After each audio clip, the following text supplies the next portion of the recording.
Olá, o Amigo Animal está começando. Vamos lá?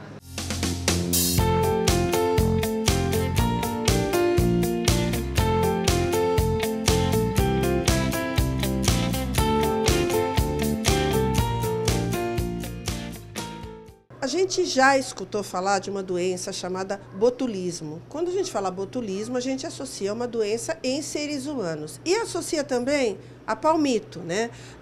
Alguns casos aconteceram alguns anos atrás sobre pessoas que ingeriram palmito e, ao mesmo tempo, ingeriram uma toxina que provocou o botulismo.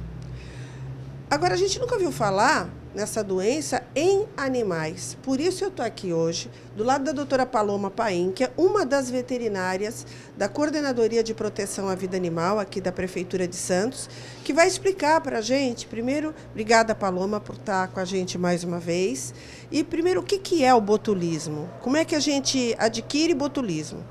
Então, a toxina botulínica, ela é encontrada no lixo, pode aparecer no palmito porque ela pode ficar na terra. Então, o animal normalmente adquire essa doença quando ingere lixo, carne crua, que em estado de putrefação, e alguns animais que vivem em fazenda, que isso é muito mais comum a gente ouvir em locais onde tem fazenda. Os bois morrem no campo, eles pegam o osso, comem um pouquinho e enterram para comer mais tarde. Nessa de enterrar para comer mais tarde, o osso fica contaminado com essa toxina. Quando ele ingere o osso de novo, ele pega essa doença. Isso quer dizer que, por exemplo, o mendigo na rua que come lixo, que a gente vê ele cavando lixo nas lixeiras, procurando alguma coisa para comer, ele também está correndo esse risco? Está correndo risco de pegar botulismo também, certamente. Tá, e como é que a gente descobre? Eu estou contando isso para vocês porque eu trabalho com animais há muito tempo e eu nunca tinha prestado atenção na incidência de animais que chegam com essa doença aqui na Codevida, né? E que muito bem diagnosticado pelas veterinárias. Então, a minha preocupação em fazer essa matéria é que às vezes um animal pode chegar num estado, em um consultório veterinário, onde a incidência não é usual aparecer um animal assim, e ser diagnosticado por um problema de coluna, por exemplo. Porque eu gostaria que você falasse, você já disse, como o animal pega. Agora, quais são os sintomas? Como é que desenvolve isso? Então, com relação ao que você falou, o primeiro caso que eu atendi aqui de botulismo, chegou com o histórico que o animal saiu e quando voltou para casa ele estava assim. E a primeira coisa que o proprietário falou, eu acho que tomou uma paulada ou foi atropelado. Então, o próprio dono do animal já suspeita de lesão em coluna, né? E aí, quando a gente vai fazer o exame clínico, que tem umas diferenças na hora de fazer o exame neurológico bem clássicas de botulismo ou doenças neuromusculares totalmente diferentes dos problemas de coluna. Por exemplo, Paloma, a gente vê um animal. Fala um pouquinho de como a gente encontrou, no caso, essa menina aqui que a gente está mostrando. Ela estava, não sei se coincidentemente, mas em cima de um monte de lixo, aqui perto, no horto. E com os quatro patas sem mexer. Então, a gente não sabe. Como ela estava muito bem posicionada, ela é uma cachorra que parece ter sido muito bem tratada, nem pulga e carrapato ela não tinha. Então, a gente não sabe se chegou em casa sem andar e o dono, achando que que o animal estava paraplégico, deixou lá. Abandonou, que não é raro. Ou se já aconteceu lá. Porque pode levar de algumas horas até 6 dias para desenvolver sintoma. Isso que ia perguntar. Então, em algumas horas, o animal comeu lixo, continua andando ali pela rua, dali a pouco ele pode ter o sintoma de começar a paralisar, é isso? Ele pode. Vai aos poucos, né? Porque assim, o que acontece?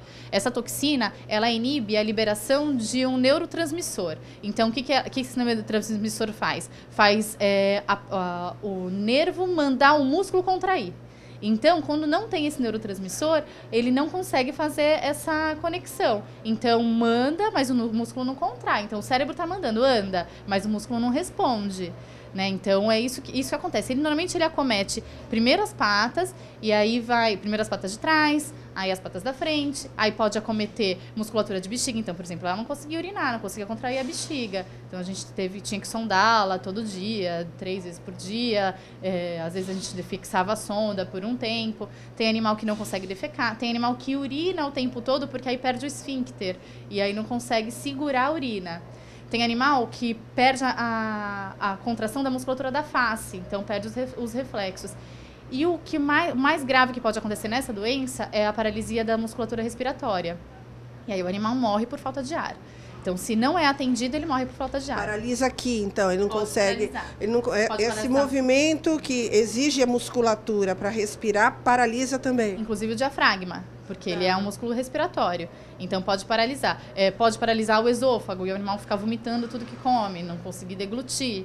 Então, são alguns quadros que são mais graves. E aí, quando não tem uma internação, o animal vem a óbito. Ah, tá. No caso da menina, que eu não sei se já colocaram o nome? Tigresa. A tigresa. No caso da tigresa, ela chegou, eu lembro quando ela chegou, completamente paralisada, ela só mexia o olho. Como é esse desenvolvimento? Qual é o tratamento? Como é que você percebe que o animal começou a melhorar? Então, na verdade, só uma característica, ela não mexia realmente as 4 patas, mas a cauda não perde movimento. Então, uma coisa que logo que a gente olha e vê, então tem uma tetraplegia, então não anda com as 4 patas, porém a cauda continua se movimentando. Então, isso é uma característica muito comum do botulismo, que é diferente na lesão em coluna. E com relação à tigresa, como ela não chegou a paralisar musculatura respiratória, musculatura de deglutição, então ela não precisou de cuidados de enfermagem muito em cima, né? Não precisou de oxigênio. Então, o que a gente fez? Quando ela chegou, como a gente não sabia com relação à alimentação, não estava comendo muito bem ainda, talvez até porque eles estranham a história de não conseguir andar. Então, a gente estava fazendo soro nela. E depois era só o único cuidado que a gente teve que ter com ela foi com relação à urina, que ela não conseguia urinar sozinha. E aí, há 2 dias, ela voltou a andar, mas com as patinhas bem agachadas. E hoje a gente teve essa surpresa aí, que ela está andando bem. Então, eu a vi ontem, quando vocês me chamaram, e era até engraçado, porque ela estava muito feliz, porque tinha conseguido se erguer. Mas, ao mesmo tempo que ela se erguia, ela abria as 4 patas e arreava. Ela não tinha força. Hoje é muito rápido, né, Paloma? Porque hoje ela já está conseguindo se equilibrar. A gente percebe que num chão mais liso ela ainda não tem esse domínio, mas é muito rápida a recuperação também, né? Então, nem sempre é assim. Depende também da quantidade de toxina que ingere e do tamanho do animal.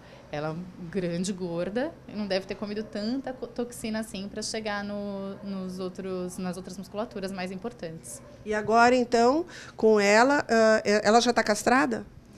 Ela veio castrada, por isso que a gente acredita que ela tenha dono. Ela já é castrada. A gente estava conversando antes de começar a gravar que existem outras doenças que também têm os sintomas similares, né? Por exemplo, animal com carrapato também pode ficar paralisado?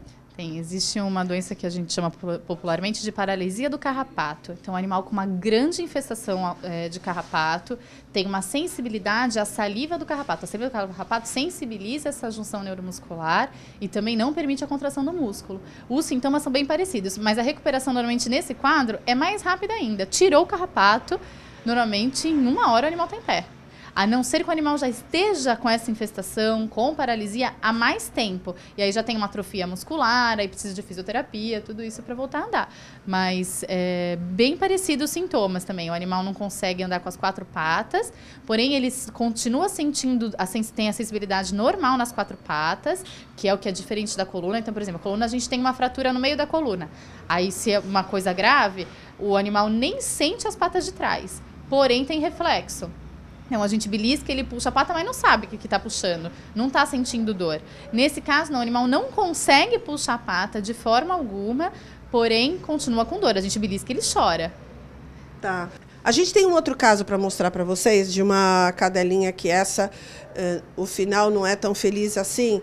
Uma cadela que a Codevida também foi resgatar, de atropelamento, só que aí já com um comprometimento bem mais grave, a gente vai mostrar.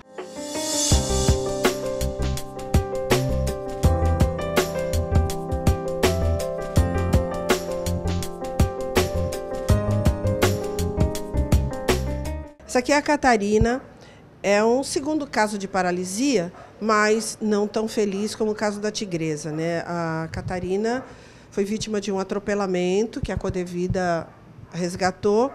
E qual é o caso dela, Paloma? É irreversível, né? Ela teve uma fratura e uma luxação na coluna. Então, a coluna dela, eu acho que talvez até dê para ver de longe, tem um desvio aqui na coluna.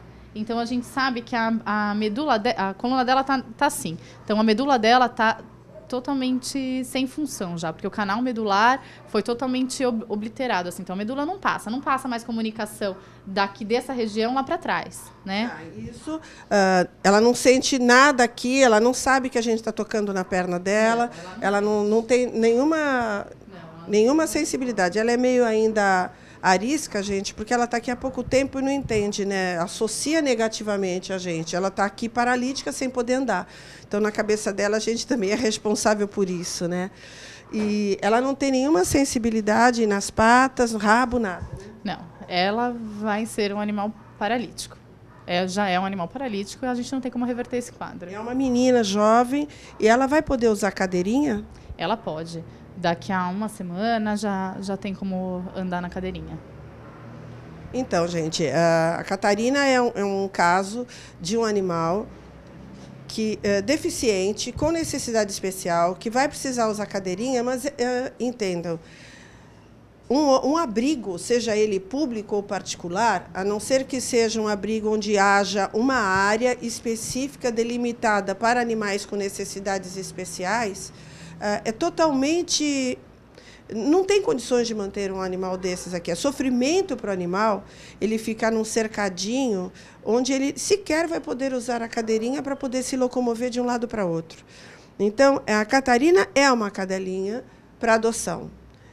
Para adoção de alguém que não tenha outros animais, alguém que não se importe de colocar uma cadeirinha nela para levá-la para passear. Segundo a veterinária, é uma cadelinha de 1 ano de idade no máximo.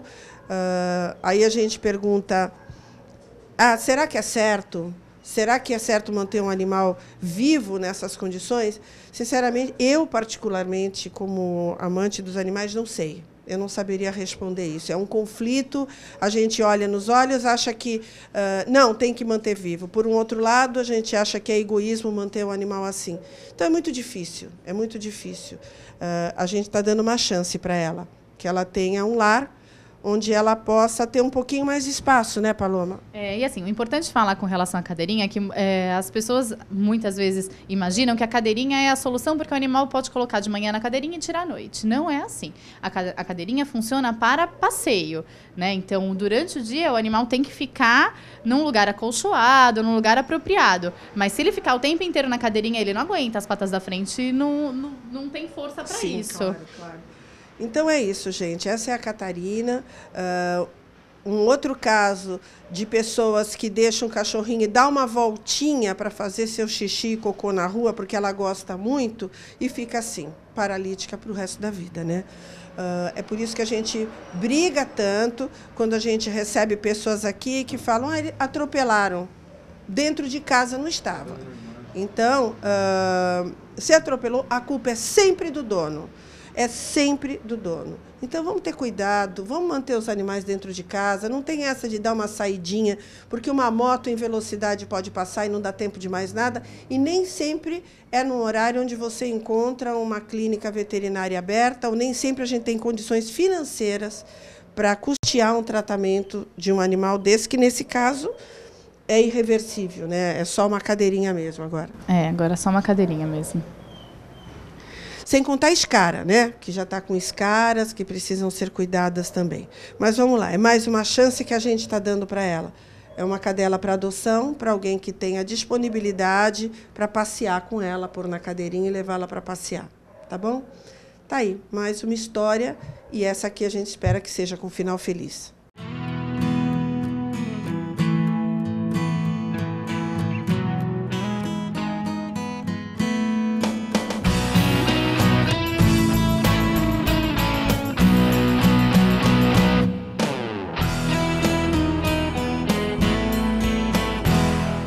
Vamos para o intervalo e já voltamos já.